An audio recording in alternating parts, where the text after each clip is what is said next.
वो किसी भी थ्योरम या आर्गुमेंट यानी तर्क को तब तक नहीं समझ पाती थी जब तक उसे एब्स्ट्रैक्ट बनाकर उसके मन की आंखों के लिए पारदर्शी यानी ट्रांसपेरेंट ना बना दिया जाए। वो सिर्फ कॉन्सेप्ट समझ सकती थी, फॉर्मूलाज नहीं। और यही उसकी ताकत थी। ये शब्द हैं जर्मन मैथमेटिशियन एमी नोएथर के जीवनीकार ऑगस्ट डिक के। वह एमी नोएथर जिनकी मैथमेटिक्स के प्रति निष्ठा का अंदाजा इस बात से लगाया जा सकता है कि अपने प्रोफेशनल करियर का एक बड़ा हिस्सा उन्होंने मैथमेटिक्स पढ़ाते हुए और रिसर्च करते हुए बिना सैलरी के बिताया। जो एक मैथमेटिशियन की बेटी थी, मगर समाज को इस बात से दिक्कत थी कि वो बेटा नहीं, बेटी थी। नमस्कार, आदाब, स्काई इज द लिमिट पर आपका बहुत बहुत स्वागत। मैं हूँ सुकृति। इंटरनेशनल वुमेन्स डे यानी अंतर्राष्ट्रीय महिला दिवस की आप सबको हार्दिक शुभकामनाएं। जहाँ ये दिन एक मौका है इंसानियत के सभी रंगों को बराबरी से सेलिब्रेट करने का, वहीं ये एक मौका है इस बात को याद रखने का भी कि कुछ हक, जैसे हायर एजुकेशन में अपनी मर्जी का टॉपिक सब्जेक्ट लेकर पढ़ना, जो आज हम फॉर ग्रांटेड समझते हैं, उसे हम तक आसानी से पहुंचाने में कुछ लोगों का पूरा जीवन संघर्ष में व्यतीत हुआ है। ऐसी ही एक महिला की कहानी आज हम आपके साथ साझा कर रहे हैं, जिनका नाम था एमिली एमी नोएथर, जिन्होंने मैथमेटिक्स, विशेषकर अलजेब्रा के आज फंडामेंटल समझे जाने वाले कुछ कॉन्सेप्ट्स को उस वक्त जन्म दिया जब महिलाओं के लिए मैथमेटिक्स तो क्या, हायर एजुकेशन तक में दाखिला लेना नामुमकिन के बराबर था। एमी नोएथर का जन्म साल 1882 यानी 1882 में हुआ और साल 1897 यानी 1897 में उन्होंने अपनी मैट्रिक की परीक्षा पास की। 3 साल बाद बवेरियन स्टेट एग्जामिनेशन पास कर फ्रेंच और इंग्लिश के टीचर के रूप में कार्यभार संभाला। एमी नोएथर के जीवनीकार मिखाइल कॉर्नुगर और डेविड ई रो अपनी किताब Emmy Noether proving it her own way में बताते हैं कि एमी की इंग्लिश और फ्रेंच का टीचर बनने की कोई मंशा नहीं थी। दरअसल उस वक्त महिलाओं को यूनिवर्सिटी एजुकेशन प्राप्त कर एग्ज़ाम दे डिग्री हासिल करने का कोई हक नहीं था। मगर अगर पढ़ाने वाले प्रोफेसर की मर्जी हो तो महिलाएं ऑडिटर यानी श्रोता के रूप में क्लासेस अटेंड कर सकती थी, यानी कि उन्हें सिर्फ सुनने का हक होगा, वो एग्जामिनेशन नहीं दे सकती और डिग्री हासिल नहीं कर सकती। और एक टीचर होते हुए उनके लिए ऑडिटर बनना ज़्यादा आसान था।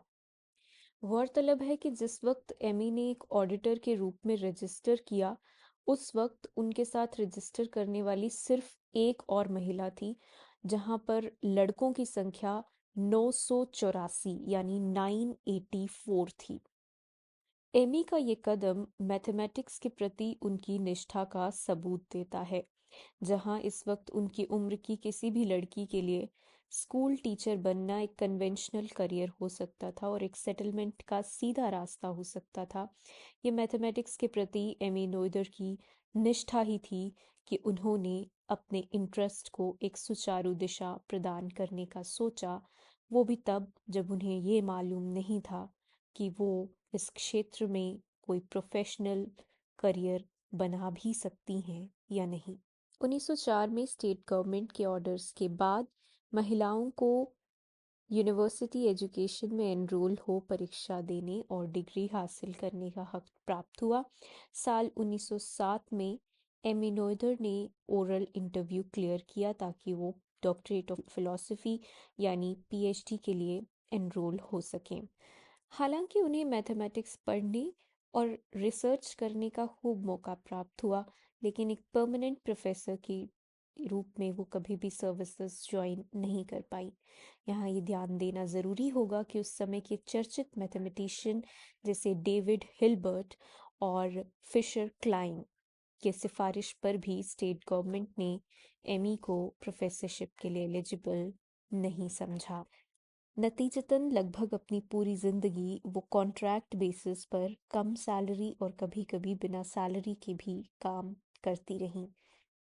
साल 1933 यानी 1933 में नाज़ी पार्टी और हिटलर के उदय के बाद यहूदियों का जीवन संकट में पड़ गया। क्योंकि एमी यहूदी यानी ज्यूइश रिलीजन से ताल्लुक़ रखती थीं, उन्हें उनकी पोस्ट से बेदखल कर दिया गया। इसके बाद उन्होंने यूनाइटेड स्टेट्स ऑफ अमेरिका के ब्रिन मार कॉलेज में 2 साल के लिए पढ़ाया और साल 1935 में हम सबको हमेशा हमेशा के लिए छोड़कर चली गईं। एमी ने एक बार कहा था कि पढ़ाते और रिसर्च करते समय उन्होंने अपने ही तरीकों को इजाद किया। इस बात की चर्चा उनके एक स्टूडेंट और मैच्योर मैथमेटिशियन वेंडर वियर्डन भी करते हैं। ऑगस्ट डिग अपनी किताब एमी नोएथर 1882 टू 1935 में बकौल वेंडर वियर्डन एक किस्सा साझा करते हैं। एक बार एमी नोएथर को जिस थ्योरम का प्रूफ करवाना था, उसके अवेलेबल प्रूफ में बहुत सारी कैलकुलेशंस मौजूद थी, मगर एमी की प्रेफरेंस हमेशा एब्स्ट्रैक्ट तरीकों से चीज़ों को प्रूव करने की रहती थी। इसीलिए उन्होंने अपने ही एक तरीके से क्लास में उस थ्योरम का प्रूफ करवाना शुरू किया। लेक्चर प्रिपेयर करते समय उन्हें लगा था कि उनका बनाया प्रूफ काम कर जाएगा, मगर ऐसा नहीं हुआ। एक पॉइंट के बाद उन्हें एहसास हुआ कि उनके तरीके से ये थ्योरम प्रूव नहीं हो सकती।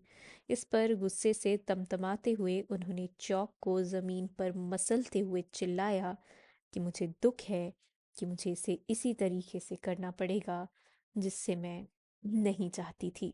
यूँ तो एमी नोएथर का छोटा सा जीवन अपने आप में इतना बड़ा है कि उसे एक छोटी सी वीडियो में समेटा नहीं जा सकता, मगर इस वीडियो को हमें अंत करना होगा एल्बर्ट आइंस्टाइन के इन शब्दों से, जो उन्होंने एमी नोएथर की मृत्यु के बाद उन्हें श्रद्धांजलि देते हुए न्यूयॉर्क टाइम्स में लिखे थे।